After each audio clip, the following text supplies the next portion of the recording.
Je demande donc au gouvernement d'accélérer la mise en œuvre de projets à impact rapide et visible.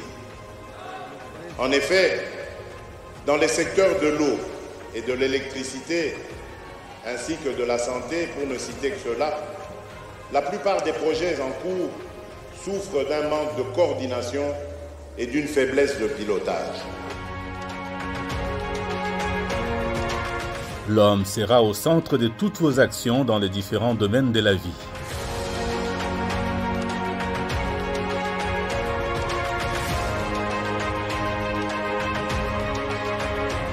Amener ensemble les changements promis au peuple congolais au cours de ma campagne électorale.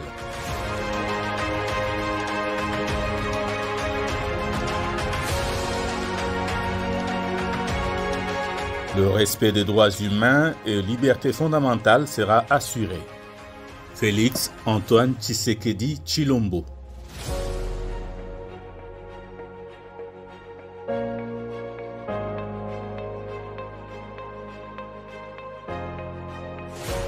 Dans toutes les nations du monde, lorsque des choses sont par terre, s'il y a une chose qu'on peut demander sur laquelle il faut travailler pour relever la nation, c'est la justice. La période avant et la période après, il y a une volonté politique réelle de bien faire, mais qu'il faut améliorer.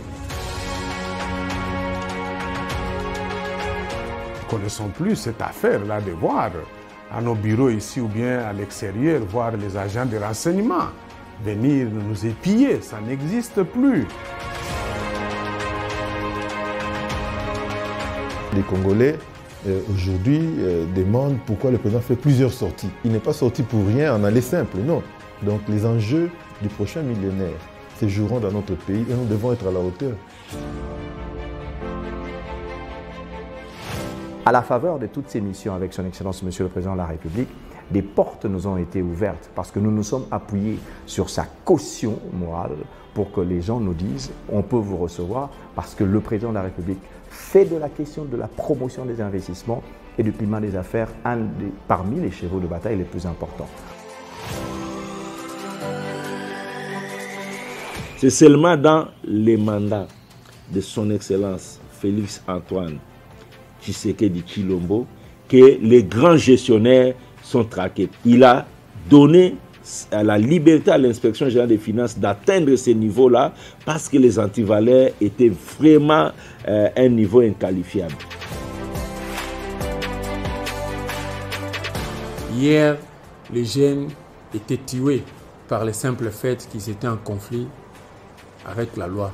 Mais aujourd'hui, les jeunes qui étaient en conflit avec la loi aujourd'hui sont transformés en bâtisseurs de la République à travers le service national. Je ne veux plus dans notre pays, et ça c'est le souhait du président de la République, quand il dit qu'il veut que le fonctionnaire puisse retrouver sa dignité d'attente, eh bien, moi je souhaite qu'on ne puisse plus regarder un fonctionnaire comme un simple agent avec un salaire qui va avec, mais plutôt comme une ressource humaine, une valeur ajoutée, un acteur du développement, quelqu'un qui crée de la richesse, mais qui n'est pas une charge pour l'État.